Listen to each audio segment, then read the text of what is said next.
Bonsoir, bienvenue sur Radio Sensation Normandie. Vous êtes dans le MAG, 10 minutes pour en savoir un peu plus sur la vie sociale et culturelle de notre territoire. Aujourd'hui, on parle d'économie, mini-entreprise. On continue le cheminement dans la découverte de l'aventure de la mini-entreprise Tendency avec Marie Curie sur Bernay. On l'a reçu du reste un trio précédemment dans une émission pour parler d'un prix qu'ils ont reçu à la Foire internationale de Rouen. Aujourd'hui, une deuxième partie avec Robin, qui est le directeur service production. Oui. C'est ça ? Oui, c'est ça. C'est quoi en fait, directeur service production ? Alors, je regarde si le produit est de bonne qualité. Quand, par exemple, comme mon collègue à côté du service technique fabrique le packaging, D'accord. regardez si c'est pas de travers ou faut que ce soit minutieux. Faut que ce soit correctement. Donc, packaging, c'est-à-dire que c'est la technique, c'est production technique. Dylan, c'est quoi ton poste, toi ? Moi, je suis technicien au sein de la mini-entreprise et mon rôle, c'est de fabriquer le packaging. D'accord. Le packaging, c'est le carton. Oui, c'est la boîte qui enveloppe. Et toi, en fait, tu es obligé de regarder si ça va pas ? Non, ça c'est Robin qui doit le faire. Moi, je m'occupe de le fabriquer. D'accord. C'est la récup ?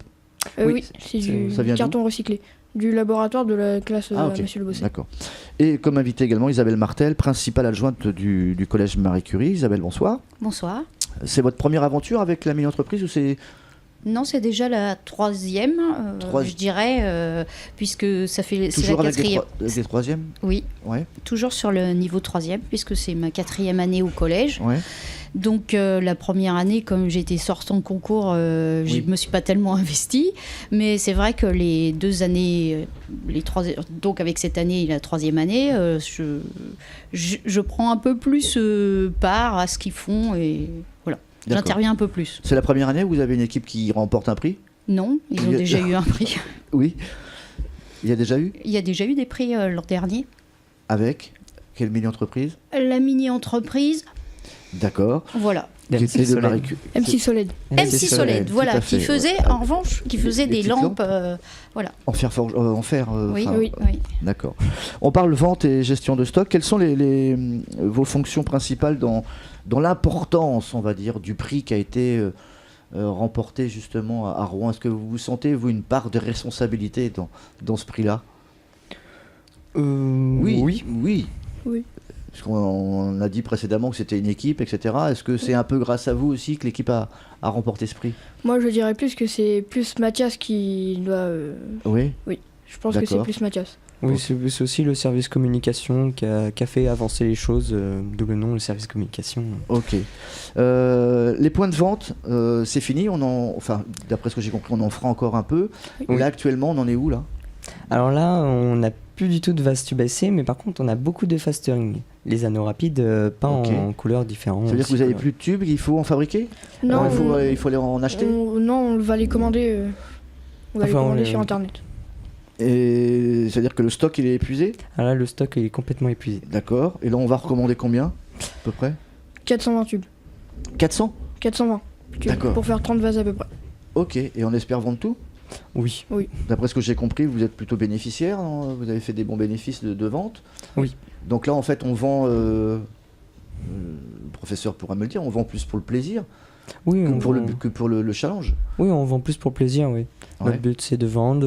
On s'entend bien pour la fabrication du packaging, de mettre en place les tubes AC dans le packaging pour que ce soit bien fait, etc. D'accord. C'est pour le plaisir.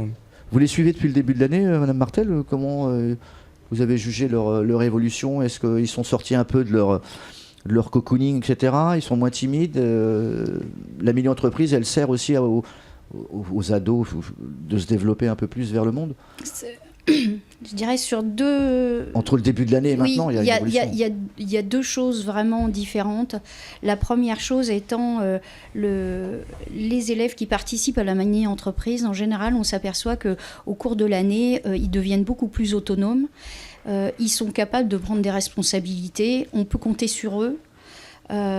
C'est quelque chose qu'on voit progresser tout au long de l'année et même sur des jeunes qui sont plutôt timides, plutôt réservés. Alors chacun évolue évidemment à son niveau.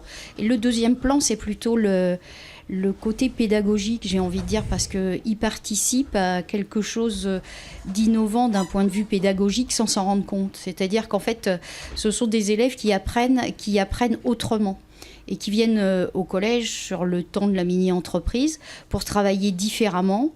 Et je vais un peu rebondir sur ce que vous avez dit. Vous avez parlé tout à l'heure de vendre pour le plaisir. Oui. Il y a déjà cette idée de plaisir qui n'est pas le cas pour tous les élèves. Donc ça, c'est important. Mais c'est aussi l'idée de travailler en groupe, d'avoir un projet.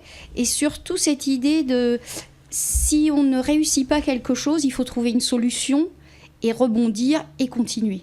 Ce qui n'est pas toujours le cas pour un élève, quand il rate un contrôle, il a raté, il corrige. Oui. Vous voyez ce que je veux dire. Donc, est-ce que par contre, ça leur donne la fibre, je dirais, commerciale ou entrepreneuriale dès maintenant, ou c'est quelque chose qui doit prendre le temps de mûrir? On ne sent pas foncièrement des futurs chefs d'entreprise tout de suite.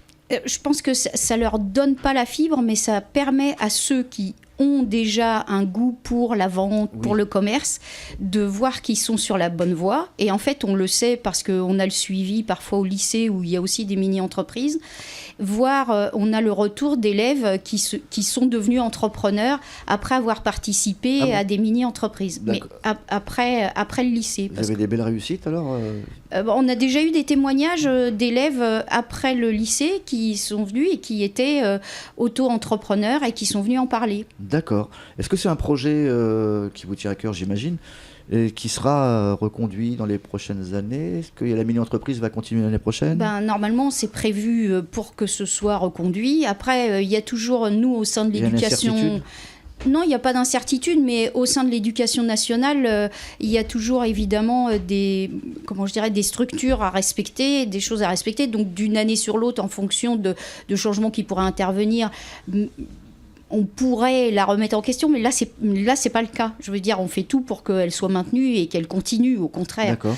Mais voilà, la seule raison qui pourrait apparaître, le seul frein, je dirais, ce serait que ça rentre pas techniquement dans des injonctions du ministère de l'Éducation nationale. Mais pour le moment, c'est pas le. Ouais, on peut se dire que l'année prochaine, c'est bon. Voilà, c'est ça. C'est une fierté pour le collège aussi. Oui, c'est une fierté pour le collège. On est content de mener ça bien. Et puis c'est une fierté aussi pour nous de voir les enfants évoluer et de les voir évoluer dans un autre cadre. C'est une fierté aussi d'avoir des professeurs qui s'investissent dans ce dispositif parce que c'est chronophage. Ça demande de s'investir en dehors des heures. Voilà, c'est très positif pour tout le monde. Robin et Dylan, il y a eu une porte ouverte le 17 mars, je crois. Oui. Comment ça c'est votre opération, votre implication, elle est perçue par les collègues, par les parents, etc. Est-ce qu'on trouve que c'est un... Vous dites que c'est pas mal? Oui. Ouais. Oui, ils disent que c'est pas mal. Et la famille? Oui, là j'ai l'impression que les gens aiment bien ce qu'on fait et que ça se vend comme des petits pains. Vous avez vendu la famille? Oui. Ouais. Moi, ils vont peut-être en acheter. Ah non, c'est sûr. Ils vont en acheter. La porte ouverte, justement, c'était un bon tremplin pour eux, une vitrine, une visibilité par rapport aussi aux parents d'élèves qui se disent tiens, à Marie Curie, on fait des choses sympas. C'est ça. La porte ouverte, ça sert à montrer ce qui se fait à l'intérieur de l'établissement, parce qu'un établissement scolaire, c'est pas... C'était pour les 6e, la porte ouverte. Oui, mais ça arrive parfois qu'il y ait d'autres gens qui viennent voir. Et puis, c'est aussi l'occasion pour eux, dans un lieu quand même un peu connu et sécurisant et sécurisé, je dirais, de commencer leur vente. Donc on sait qu'on a quand même on a un premier retour des gens qui viennent et les réactions des gens sont importantes, je pense.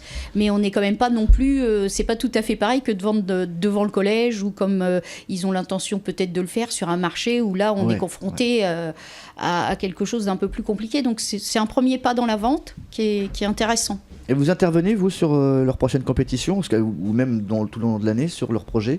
Là, je sais qu'ils vont à Caen au mois de mai, stratégie commerciale, meilleure vidéo. Est-ce que vous donnez des conseils ou alors vous êtes en retrait?